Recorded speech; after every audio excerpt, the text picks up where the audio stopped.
Hello friends, welcome back to my channel Astro Guidance by M K Sahu. A way to know yourself.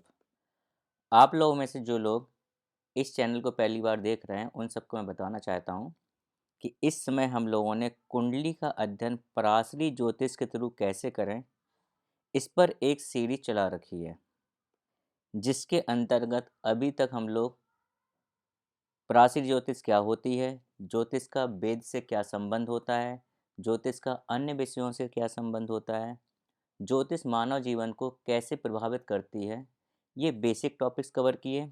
और इसके साथ ही साथ हम लोगों ने कुंडली में जो 12 भाव होते हैं, जिनको हम 12 हाउस भी कहते हैं, उन हाउसेस के क्या क्या सिग्निफिकेंस होते हैं, वो मानव जीवन की किन किन डायमेंशन को प्रदर्शित करती हैं, इन सब पर हम लोगों ने चर्चा की। इसका इवन मैं बोलूँगा कि हम लोगों ने बहुत डिटेल में अध्ययन किया है। As part of next topic अभी हम लोगों ने राशियों के बारे में जानना स्टार्ट किया है, जिसके अंतर्गत अभी हम लोगों ने लग्न की सीरीज चला रखी है। हम लोग ऑलरेडी मेष लग्न और वृषभ लग्न को कवर कर चुके हैं और आज हम लोग मिथुन लग्न के बारे में बात करने जा रहे हैं। सबसे पहले हम बात करते हैं कि मिथुन लग्न क्या होता है और एक आम इंसान कैसे पता करे कि वह मिथुन लग्न का जातक है। ज्योतिष के term में जब भी किसी इंसान का जन्म होता है, उसके जन्म के समय यदि पूर्व में मिथुन राशि का उदय हो रहा है तो वह जातक मिथुन लग्न का जातक होगा। लेकिन आम आदमी इस भाषा को नहीं समझ पाएगा। तो आम आदमी के लिए क्या है कि आपकी कुंडली में, जैसे कि मैंने यहाँ ड्रॉ कर रखी है, ये आपकी कुंडली है। आपकी कुंडली में प्रथम भाव में, ये जो मैं आपको हाईलाइट कर रहा हूँ, ये आपका प्रथम भाव है। प्रथम भाव में अगर 3 नंबर लिखा हुआ है, इसका मतलब आप मिथुन लग्न के जातक हैं। 3 नंबर मतलब मिथुन राशि। तो यदि आपकी लग्न में मिथुन राशि है तो आप मिथुन लग्न के जातक हैं। मिथुन लग्न का जो स्वामी होता है, या मैं बात करूं कि मिथुन राशि का जो स्वामी होता है, वो बुध है। और बुध को ज्योतिष में एक बच्चा माना गया है, एक यूथ, एक युवा माना गया है। तो मिथुन लग्न के जो जातक होते हैं, वो भी एक बच्चे और एक युवा के समान होते हैं। ये लोग हमेशा अपनी एज से कम नज़र आते हैं। जितनी इनकी एज होती है, ये उससे थोड़ा सा कम ही दिखते हैं। मिथुन लग्न के जातक बहुत ही बुद्धिमान, इंटेलिजेंट और इनका कम्युनिकेशन बहुत ही अच्छा होता है। 3 नंबर की जो राशि होती है वो एयर एलिमेंट वाली होती है। अतः ऐसे जातक बहुत सोच समझकर बात करते हैं, क्योंकि ये द्विस्वभाव राशि होती है। अतः ऐसा भी देखा गया है कि ये जो जातक होते हैं, अपना डिसीजन लेने में काफ़ी फ्लेक्सिबल होते हैं। ये परिस्थितियों को समझते हुए अपना डिसीजन चेंज भी कर सकते हैं। तो हम कह सकते हैं परिस्थितियों के हिसाब से ढल जाते हैं। यदि चार्ट में बुद्धि की स्थिति अच्छी हो तो ये जातक मल्टीटास्किंग होते हैं। मीन्स एक समय में एक से ज़्यादा काम कर सकते हैं। इनका दिमाग इतना तेज होता है कि ये बहुत आसानी से एक से ज़्यादा टास्क को ईजिली तरीके से कर सकते हैं। साथ ही साथ ऐसा भी देखा गया है कि ऐसे लोग मल्टी लैंग्वा होते हैं। मीन्स मल्टीपल भाषाओं को या लैंग्वेजेस को जानने वाले होते हैं। इनकी पकड़ बहुत अच्छी होती है मल्टीपल लैंग्वेज पे। क्योंकि बुध एक बच्चा है, अतः ऐसे जातक बच्चे की तरह ही होते हैं। हृदय से बच्चे ही होते हैं, दिल से। तो ऐसे जातक बहुत जल्दी किसी के इन्फ्लुएंस में आ सकते हैं। इस चीज़ को इन्हें बहुत अच्छे से ध्यान रखना होगा और सावधान रहना पड़ेगा। मिथुन लग्न के जातक किसी भी नए काम को स्टार्ट करने में बहुत ही ज़्यादा उत्साहित होते हैं, बहुत एनर्जेटिक होते हैं और बहुत ही पॉजिटिव एनर्जी के साथ कोई भी नया काम स्टार्ट करते हैं। क्यों? इसका रीज़न वही है। जैसे एक बच्चा होता है, बच्चे को अगर आप कोई नया काम देते हो या नई चीज़ ला के देते हो, तो वो बहुत ही ज़्यादा उत्साहित होता है उस चीज़ को लेके, राइट? ऐसे ही मिथुन लग्न के जातक हैं। यदि बुद्धि की स्थिति चार्ट में अच्छी नहीं है, तो इस केस में मिथुन लग्न के जातक कभी-कभी बोलने में बच्चों जैसी हरकत कर देते हैं। मीन्स हो सकता है सिचुएशन काफ़ी कॉम्प्लेक्स हो, वहाँ पर एक मैच्योर व्यक्ति की तरह आपको बोलना चाहिए, लेकिन आप वहाँ पर एक बच्चे की तरह बात कर देते हैं। तो इस केस में कई लोग आप लोगों को इमैच्योर भी मानते हैं। यदि बात की जाए ज़िद की, तो यहाँ पर आप बच्चों की तरह ज़िद्दी भी होते हैं। आप अपनी बात को मनवाने के लिए सामने वाले को प्रेशराइज़ कर सकते हैं, इवन कई बार करते भी होंगे। आप बहुत मिलनसार होते हैं और आपको बहुत अच्छे से पता है अपना काम कैसे निकलवा सकते हैं। आप बहुत बिज़नेस माइंडेड होते हैं। क्यों? क्योंकि आप बुद्धि से ड्रिवन हैं और बुद्ध क्या है? बुद्ध कंप्लीटली बिज़नेस है। तो आप अपना काम निकलवाने में बहुत माहिर हैं। आपका ये मानना है कि आप जो सोच रहे हैं वही सही है, जैसे कि बच्चों का होता है। लेकिन आप एक बहुत अच्छे एडवाइज़र हैं और आपको ये चीज़ बहुत अच्छे से पता है, आप अपने आप को बहुत अच्छा एडवाइज़र की तरह ही लेते हैं। लेकिन कभी-कभी ये कुछ ज़्यादा हो जाता है और जहाँ पर आपकी राय की ज़रूरत नहीं होती, आप वहाँ भी अपनी राय देने लगते हैं, अपनी सलाह देने लगते हैं और ये चीज़ कभी-कभी सामने वाले को इरिटेट करती है, वो परेशान हो जाते हैं। अतः मैं आपको सलाह दूँगा कि जहाँ आपकी राय मानी जाए, आप अपनी राय केवल वहीं दीजिए। ये तो हो गया आपके व्यक्तित्व और नेचर की बात। अब यदि आपके परिवार की बात की जाए, तो आपका परिवार बहुत ही ज़्यादा इमोशनल है, क्योंकि आपके परिवार कर्क राशि से ड्रिवन है, जो कि चंद्रमा की राशि है।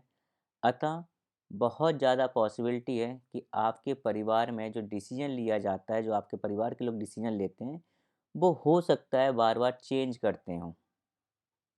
उनमें एक चेंज करने की टेंडेंसी देखी जाती हो। एक फाइनल और दृढ़ डिसीजन लेने में हो सकता है उनको कभी-कभी समस्याएँ भी आती हों, क्योंकि वो जो डिसीजन लेते हैं, वो बहुत ज़्यादा इमोशनली सोचकर ही लेते हैं वो। क्योंकि चंद्रमा एक माँ की तरह होता है, राइट? तो पॉसिबिलिटी ये भी है कि आपके परिवार में आपकी माँ जो हैं, वो काफ़ी ज़्यादा अपने परिवार को चलाती होंगी। मीन्स पॉसिबिलिटी ये है कि आपकी फैमिली में जो फीमेल मेंबर हैं, वो आपकी परिवार को चलाते होंगे। मीन्स उनकी राय आगे ली जाती होगी। उनको ही ज़्यादा पावरफुल मैं बोलूँ कि हाँ, पावरफुल एक अच्छा वर्ड नहीं है, लेकिन अगर मैं बोलूँ तो हाँ, हम ये कह सकते हैं कि आपकी फैमिली में जो फीमेल मेंबर हैं, उनकी राय ज़्यादा मानी जाती है, उनको श्रेष्ठ माना जाता है, उनको ही आगे किया जाता है। वो आपकी फैमिली में डोमिनेटिंग है, जो फीमेल है मेंबर हैं, वो आपकी फैमिली में ज़्यादा डोमिनेटिंग है रेदर देन मेल। खाने-पीने की अगर बात की जाए तो आप खाने-पीने में जो लिक्विड आइटम है उसको ज़्यादा पसंद करते हैं, वो आपको ज़्यादा अच्छा लगता है। लेकिन क्योंकि कर्क राशि जो है, वो एक मूवेबल राशि है, अतः आपने अपने ऊपर कोई रेस्ट्रिक्शन नहीं रखा हुआ है कि आप केवल यही खाएँगे या ये नहीं खाएँगे। आप ऑलमोस्ट हर चीज़ को टेस्ट करना चाहते हैं और टेस्ट भी करते हैं, चाहे वो आपको अच्छी लगे या खराब लगे, उसके बाद आप अपना डिसीज़न लेते हैं कि आपको उसे कंटिन्यू करना है खाने के लिए या नहीं करना है। आपके परिवार की वेल्थ हो सकता है आपकी माँ के कारण हो, या हम बोलें कि कहीं न कहीं आपकी माँ आपके परिवार की वेल्थ का एक रीज़न हो सकती हैं। आप अपनी वेल्थ को और फाइनेंस को लेके और अपने परिवार को लेके बहुत ज़्यादा इमोशनल हैं। आप और आपके सिबलिंग्स बहुत ज़्यादा साहसी और निडर हैं। आपके जो छोटे भाई-बहन हैं, जो सिबलिंग्स हैं, वो एक अच्छे पदों पर विराजमान हैं और हो सकता है वो काफ़ी अथॉरिटेटिव भी हों। वो गवर्नमेंट से जुड़े भी हो सकते हैं, क्योंकि जो 5 नंबर की राशि होती है, वो एक अग्नि तत्व राशि होती है, जो कि एनर्जी को रिप्रेजेंट करता है। तो आप मीन्स मिथुन लग्न के जो जातक हैं, वो प्लानिंग करने में काफ़ी एक्टिव हो सकते हैं। थर्ड हाउस क्या होता है? प्लानिंग होता है। तो जब प्लानिंग की बात आती है, तो ये लोग बहुत ज़्यादा एक्टिव और बहुत ज़्यादा एनर्जेटिक होते हैं। थर्ड हाउस आपका कम्युनिकेशन भी है, जहाँ पर सिंह राशि बैठी हुई है, जो कि सूर्य से ड्रिवन होती है।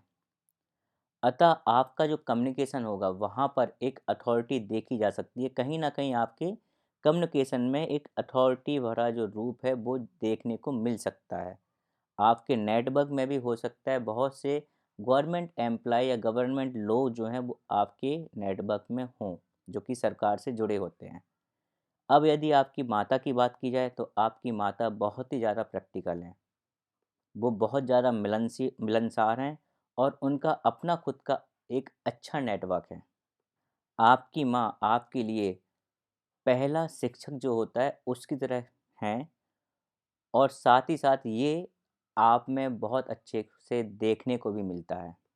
यदि आपकी माँ वर्किंग है तो हो सकता है वो शिक्षक या बैंक से जुड़े किसी प्रोफ़ेशन में हो सकती हैं और यदि वो हाउसवाइफ़ भी हैं तब भी वहाँ पर एक शिक्षक की तरह अपने घर को चला रही होंगी।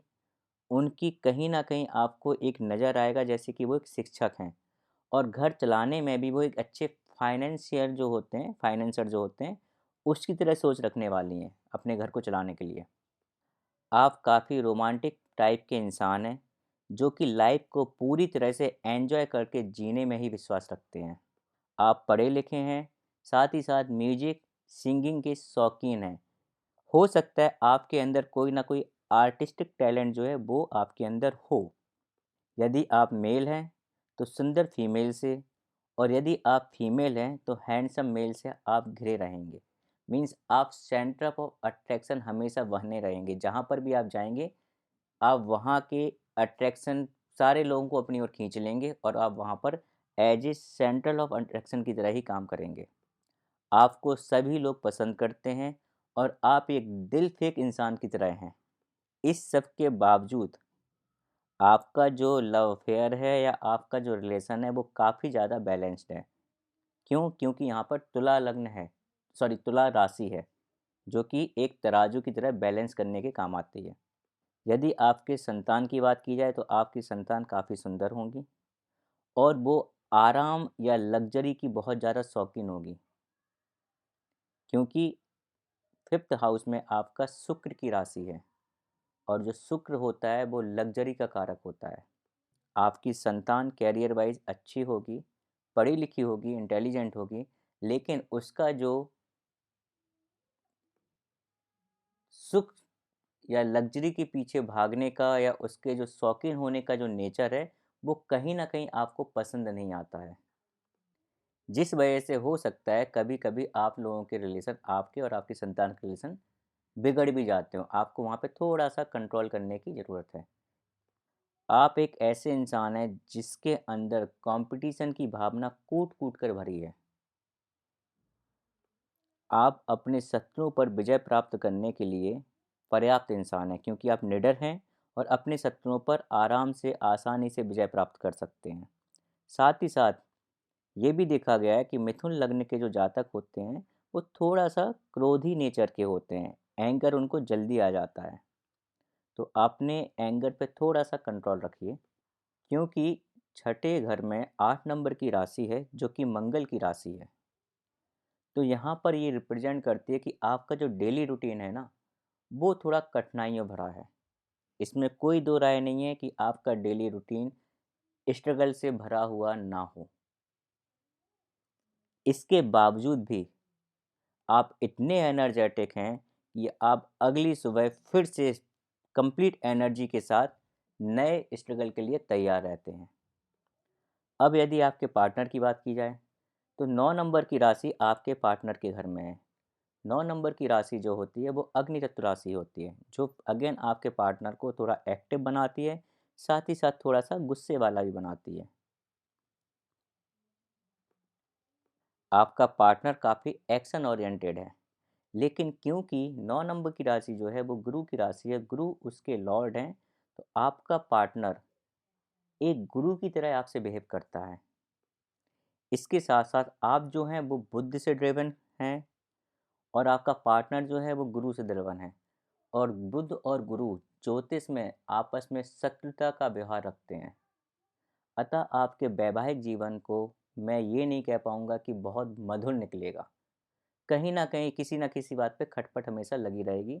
आप दोनों को ही पेशेंस से और संयम से काम लेने की ज़रूरत है। लेकिन क्योंकि आपका पार्टनर है वो गुरु की समान है, वो अपने आप को कहीं न कहीं उसके अंदर एक गुरु छुपा हुआ है, तो टाइम के साथ-साथ वो कहीं न कहीं आपको प्रभावित करेगा अपने आप से और आप उससे प्रभावित हो भी जाएंगे। और ये जो प्रभाव होगा ये पॉजिटिव टर्म में होने की चांस बहुत ज़्यादा हैं। आपका पार्टनर धार्मिक भी होगा क्योंकि वो गुरु को रिप्रेजेंट कर रहा है, और उसके फेस को देखकर छोटी छोटी बीमारियों को आप पता ही नहीं लगा पाएंगे। छोटी बीमारी जैसे लाइट, अगर उसको फीवर है, जुकाम है, तो उसके काम करने के तरीके से जो उसमें अंदर जो एनर्जी होगी, उससे कभी पता नहीं लगेगा कि उसको इस तरह की छोटी छोटी बीमारियां भी हैं। पिता और गुरु से आपके संबंध अच्छे रहेंगे। आपके पिता बहुत ही बुद्धिमान हैं, साथ ही साथ सोच समझकर कार्य करने वाले हैं। वो जो डिसीजन लेते हैं उस पर फर्म रहते हैं। धर्म के मामले में आपकी एक अपनी खुद की सोच है, और इस मामले में आप अपने डिसीजन स्वयं लेते हैं। आप इस पर काफ़ी अडिग भी रहते हैं अपने डिसीजन पर, और दूसरों का हस्तक्षेप बिल्कुल भी पसंद नहीं करते हैं धर्म के मामले में। यदि प्रोफेशन की बात करें तो अगेन जो प्रोफेशन का हाउस होता है वहाँ पर गुरु की राशि है। तो यदि आप चाहें तो आप एक टीचर के रूप में अपना प्रोफेशन अपना सकते हैं। मीन्स आप टीचिंग लाइन में जा सकते हैं। आप लेकिन जो भी कार्य करेंगे, जिस लाइन में भी जाएंगे, वो आप पूरी श्रद्धा और ईमानदारी के साथ करेंगे। आप मेडिकल लाइन में भी जा सकते हैं, आप एक योगा टीचर भी हो सकते हैं। लेकिन यदि आप अपने प्रोफेशन में अपने कम्युनिकेशन का, क्योंकि फर्स्ट हाउस कम्युनिकेशन, आपका जो फर्स्ट हाउस में वो 3 नंबर की राशि है जो कि बुद्धि से ड्रिवन होती है। आपका कम्युनिकेशन बहुत अच्छा है, तो यदि आप अपने प्रोफेशन में भी अपने कम्युनिकेशन का अच्छे से यूज करें तो आप बहुत ऊंचाई तक जाएंगे। आप बहुत ज़्यादा महत्वाकांक्षी हैं। अपनी इच्छाओं को पूरा करने के लिए आप काफ़ी उत्सुक रहते हैं, और लगातार उसके लिए प्रयत्नशील भी रहते हैं। सोशल गैदरिंग और मित्रों के बीच, जो आपके फ्रेंड सर्कल है उसके बीच में, आप बहुत ही ज़्यादा एक्टिव और एनर्जेटिक फील करते हैं।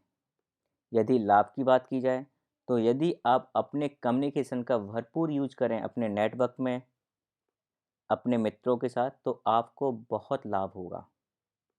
आप अध्यात्म और स्पिरिचुअलिटी के मामले में बहुत ही ज़्यादा प्रैक्टिकल हैं। जो खर्चे होते हैं, जो इन्वेस्टमेंट होते हैं, जो भी आपके एक्सपेंडिचर हैं, वहाँ पर भी आप एक प्रैक्टिकल अप्रोच लेते हैं। चैरिटी में भी जब भी आपको दान करना हो, वहाँ पर भी आप एक प्रैक्टिकल अप्रोच लेते हैं। यहाँ पर प्रैक्टिकल अप्रोच मतलब क्या होता है? इसका मतलब ये है, ऐसा नहीं है कि आपके पास पैसा नहीं है लेकिन आप चैरिटी करने चले गए। आप सबसे पहले मेक श्योर करते हैं कि आपको जितना पैसा चाहिए, जो आपकी फाइनेंशियल नीड है, पहले वो आपके पास होनी चाहिए। एक बार वो आपके पास हो जाएगी, उसके बाद ही आप इन चीज़ों में दिमाग लगाते हैं कि हाँ चलो ठीक है, अब मुझे स्पिरिचुअल होने की ज़रूरत है। अब मुझे कुछ ज़्यादा खर्चे मुझे अगर करने हैं, इन्वेस्टमेंट मुझे करना है, या मुझे चैरिटी करनी है, वो आप उसके बाद सोचते हैं। आपके लिए ये चीज़ सेकंड प्रायोरिटी है, क्योंकि आप वहाँ पे बहुत ज़्यादा प्रैक्टिकल सोचते हैं। तो ऐसे होते हैं मिथुन लग्न के जातक। मैं चाहूँगा कि आप अपने आप से इसको मैच कीजिए, और मुझे कमेंट सेक्शन में बताइए कितने हद तक ये आपसे मैच कर रहा है। Thank you for watching this video.